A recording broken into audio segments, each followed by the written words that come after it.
right, it's Thursday, September 12th. I just wanted to follow up on the QQQs. I discussed earlier how I bought some puts here on this big red bar just to see what might happen in terms of a failure. I expected to take out this liquidity, and it came down there. I scaled out just to set up a no-risk trade to see if we'd get strong follow through. Once we came back up near my entry point, I exited the trade with a small gain, and then I reversed the call options as we head long now to the highs of the day. So the uptrend's been intact all day. I thought we might get a little bit of a pullback slash potential reversal. So if you can look here, I bought the 476 puts at 669. I bought those. Then I sold some at 775 over a point higher to 7 hours trade.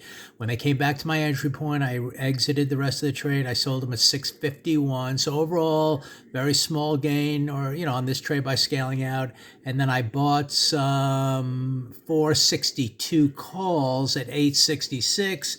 Which are now trading, they're right here at 965 right now. So they're up over a point, and I can scale out of these and set up a no-risk trade and see if we get to the highs of the day again. So again, it's been an uptrend all day. I saw the two pushes up that looked like it had a potential failure, but we came down, took out the liquidity, and then the green bar was my signal to reverse back to the upside. And, now we're heading back to the highs of the day. So the uptrend's intact. As I discussed here, we are following through on this green bar, nowhere near the halfway point of that bar to the downside.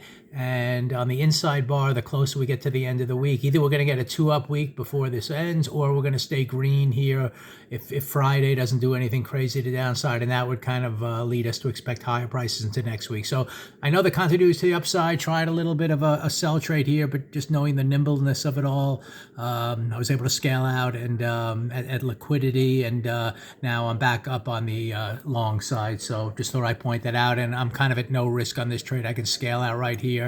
Should get to the highs of the day if all goes well, but we'll find out. And again, the 866 calls I bought are now at 960, 969, 970. So good trade on that one here, and we'll see if we get to the highs of the day, and the uptrend continues.